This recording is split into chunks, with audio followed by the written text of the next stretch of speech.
Livro Ansiedade: Como Enfrentar o Mal do Século, de Augusto Cury. Capítulo 2. Somos livres em nossa mente? A tese de Sartre: Condenados a ser livres. Somos livres para pensar? Pensamos o que queremos e quando queremos? Espere, não se apresse em responder. Pense o pensamento. Pense no que você pensa e em como pensa. Alguém pode questionar: sou livre em minha mente? Meus pensamentos submetem a minha vontade? Será? O filósofo francês Jean-Paul Sartre defendeu uma das teses mais inteligentes da filosofia: o ser humano está condenado a ser livre. Sartre estava correto ou foi ingenuamente romântico ao defender essa tese?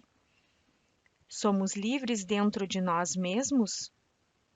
Se olharmos para o comportamento externo, não há dúvida de que Sartre estava correto.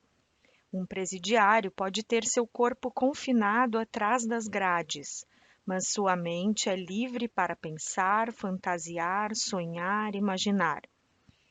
Se o seu eu não for treinado para refletir sobre seus erros, a punição não será em hipótese alguma pedagógica.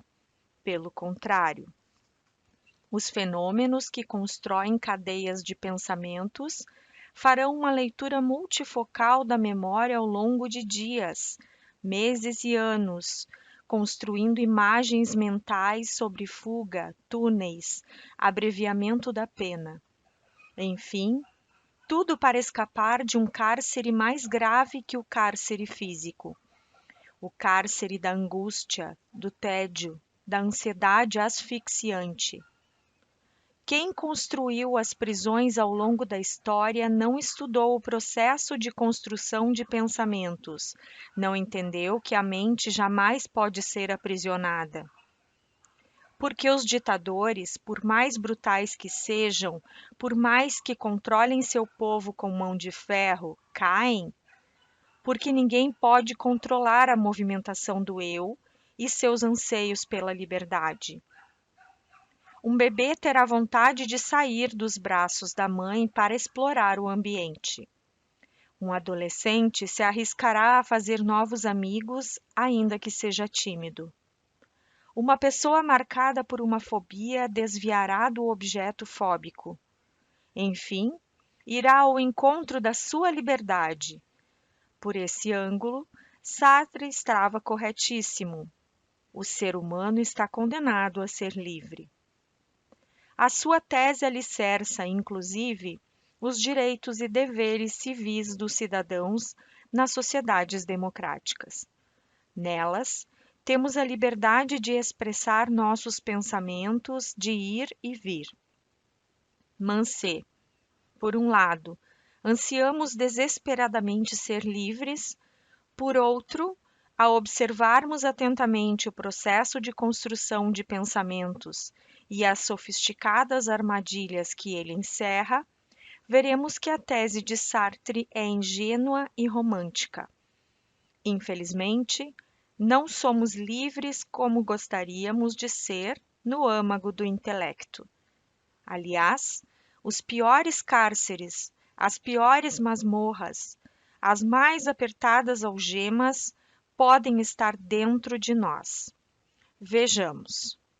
Subtítulo: O eu é refém de uma base de dados. Nós construímos pensamentos a partir do corpo de informações arquivados em nossa memória. Todas as ideias, a criatividade e a imaginação nascem do casamento entre um estímulo e a leitura da memória, que opera em milésimos de segundo. O eu não tem consciência dessa leitura e organização de dados em alta velocidade que ocorre nos bastidores da mente. Somente do produto final encenado no palco, ou seja, dos pensamentos elaborados somente. Um quadro Os personagens do cinema ou de um livro, por mais incomuns que sejam, foram gestados com base na leitura de elementos contidos na memória do seu autor.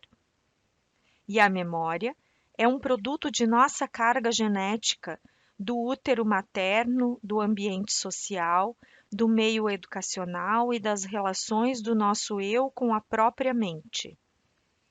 Milhares de experiências que fazem parte do nosso banco de dados da primeira infância, como rejeições, perdas, contrariedades, medos, foram produzidas sem que pudéssemos controlá-las, filtrá-las, rejeitá-las.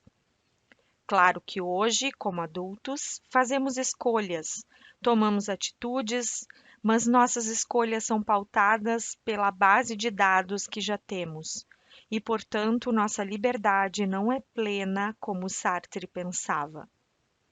Um homem, que talvez seja o maior educador da história, enxergava essa limitação de maneira clara e assombrosa.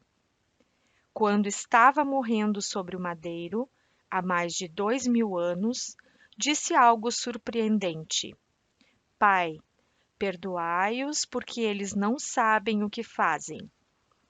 Uma análise não religiosa, mas psicológica e sociológica, demonstra que a afirmação carrega um altruísmo sem precedente.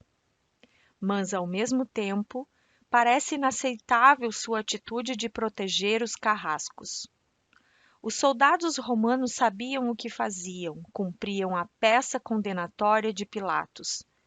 Entretanto, para o mestre dos mestres, os pensamentos que eles construíam eram, por um lado, fruto da livre escolha e, por outro, reféns da base de dados da sua memória, da sua cultura tirânica do Império Romano.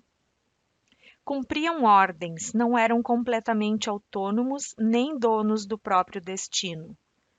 Eram prisioneiros do seu passado, escravos de sua cultura. A cultura é fundamental para a identidade de um povo, mas se ela nos impede de nos colocar no lugar do outro e pensar antes de reagir, torna-se escravizante. Para o mestre da Galileia, por detrás de uma pessoa que fere, há sempre uma pessoa ferida. Isso não resolvia o problema dos seus opositores, mas resolvia o problema dele. Protegia a sua mente.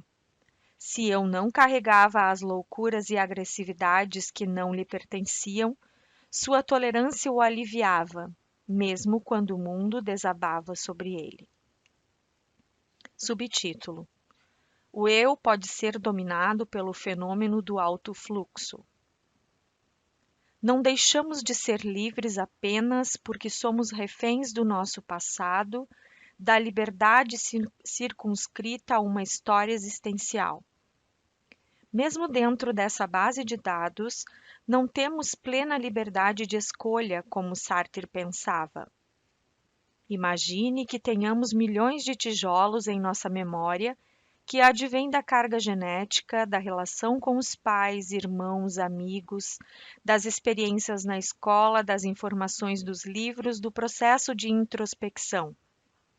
Não há dúvida de que temos liberdade de escolha para utilizar esses tijolos e construir emoções e pensamentos ao bel prazer do eu, pensamentos que acusam, discursam, analisam, acolhem, criticam, aceitam, amam, odeiam. A não ser que alguém esteja em surto psicótico, ou sob intenso efeito de uma droga, ou seja uma criança incapaz de ter consciência de seus atos, o exercício de escolher e utilizar os tijolos da memória está preservado. Mas, apesar da liberdade que o eu tem de acessar e utilizar informações para construir cadeias de pensamentos sobre sua responsabilidade, há fenômenos inconscientes que constroem pensamentos e emoções sem sua autorização. Se esses fenômenos realmente existem, isso muda drasticamente nossa compreensão sobre quem somos, o Homo sapiens. Você entraria numa aeronave sabendo que há um terrorista a bordo que poderia dominar o piloto e fazer o avião despencar? Fiz essa pergunta para uma plateia de médicos. Claro, todos disseram que não. Em seguida perguntei: quem gosta de sofrer, de se angustiar? Felizmente, não havia nenhum masoquista presente. E continuei: quem sofre por antecipação? Quase todos na plateia se manifestaram. Expliquei então que, se considerássemos a mente humana como a mais complexa aeronave e o piloto, o eu, a aeronave mental deles estaria em queda livre. Disse a eles que, se o eu de vocês não é masoquista,